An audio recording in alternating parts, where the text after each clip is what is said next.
tongue twister right there. Today's Thanksgiving. And that is a picture of a turkey, of course, but who do you see? Who else do you see in the picture? Yep, probably the boy and his mom getting ready. Mom always cooks a wonderful meal, but who will carve the turkey this year? Do you know what carving a turkey is? When you cut the turkey up so that you can serve it into small pieces, that's called carving a turkey. And that is a tradition in many families. It is an honor as to who gets to carve the turkey and serve the turkey. Do you have someone at your home who carves the turkey every year for Thanksgiving? A killer whale would be a good choice. But why is it staring at me? Yikes. The boy thought the killer whale should carve the turkey. Do you think that's a good idea? What do you think would happen if we invited a killer whale to our Thanksgiving dinner?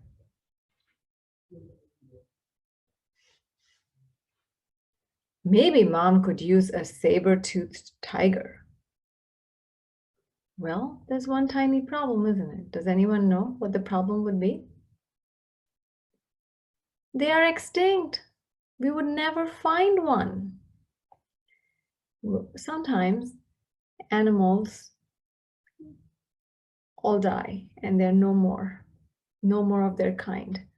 Saber-toothed tiger, dinosaurs are just examples of extinct animals. When a complete kind of animal is no longer alive, they become extinct. And oftentimes, people are responsible for their extinction. So we try really, really hard now that we are not the reason and that animals survive and their kind don't become extinct. But unfortunately, saber-toothed tigers are extinct. So if we were waiting on a saber-toothed tiger to come carve our turkey, we would be waiting a really long time.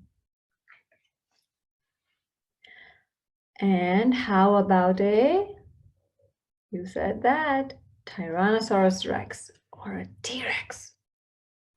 No, they probably never brushed their teeth. What else could happen if you invited a T-Rex to your Thanksgiving, and especially to carve the turkey? He might eat all of it. A polar bear could carve the turkey with one swipe, but whap! Its paw might knock it out of the window. What else do you see in this picture? There's a polar bear, and what do you see in the background? That right there, does anyone know what that is? That's an igloo. An igloo is a special house made for people who live in these really cold regions, and it is made out of ice. And the people who live there are called Eskimos. Can you imagine living in a house that is made out of ice? So cold. And maybe that's why the little boy here is wearing his winter jacket.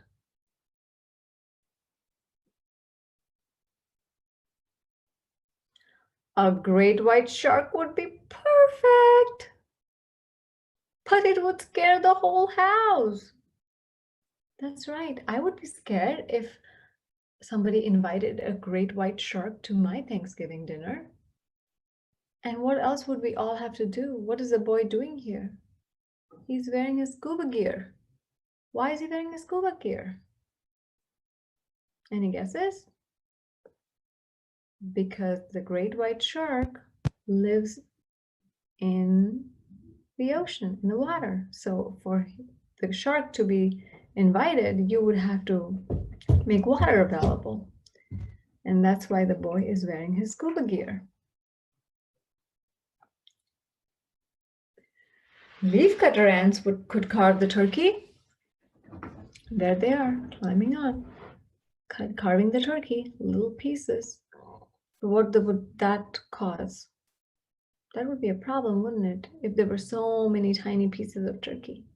Because who wants to eat a zillion tiny slices? People like their turkey cut up in slices, not little tiny pieces, and not a zillion of them. Gosh, that would take forever to eat. We would never get to the dessert. Huge elephant tusks are too smooth. So can't use his tusks to carve a turkey. And guess what? You see what the elephant's doing? He might eat all the stuffing. Stuffing is my favorite dish at Thanksgiving, apart from the dessert. Of course, I love the dessert, but I love the stuffing. So I would definitely not invite an elephant because I want to eat my stuffing. I know piranhas are a possibility. Do you know what piranhas are? They are fish, and they are found in rivers in South America and even in some parts of Asia. They are known for their sharp teeth. They travel in groups and they attack animals and eat them up little piece at a time, and they are deadly. A group of a pool of piranhas could eat an elephant whole elephant in less than an hour. That's how sharp their teeth are, and they are always very, very hungry. They are very dangerous, and people try and avoid them as much as possible. Guess what the problem would be if we invited piranhas to carve the turkey? Because they're always so hungry, they might eat all the turkey, but they would also want my fingers and toes for dessert because the turkey may not be enough for them. So definitely no piranhas, right? We don't want to risk our fingers and toes on Thanksgiving Day. That would not be good.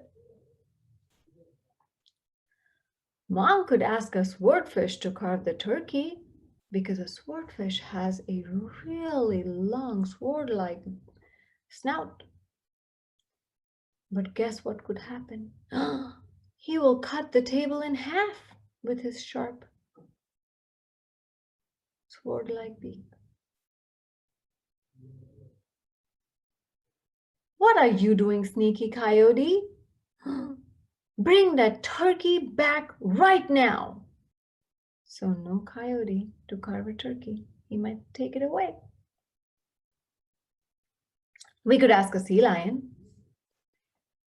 That's silly. Because what is he doing? He's balancing the turkey on his nose. He's playing. And look what the boy is doing. He's balancing a spoon on his nose. I cannot balance anything on my nose. Can you?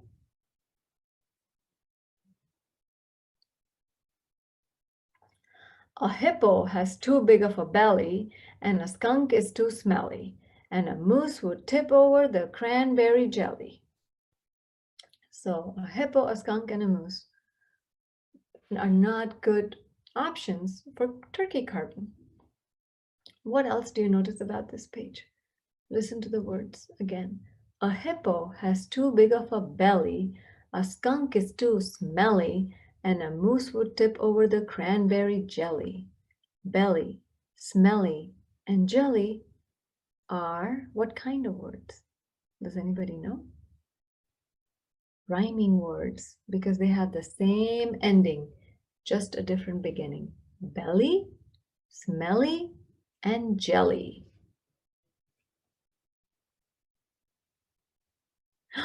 Hey, look who's here. Who is it? I guess that settles it. Grandpa will carve the turkey just like every year.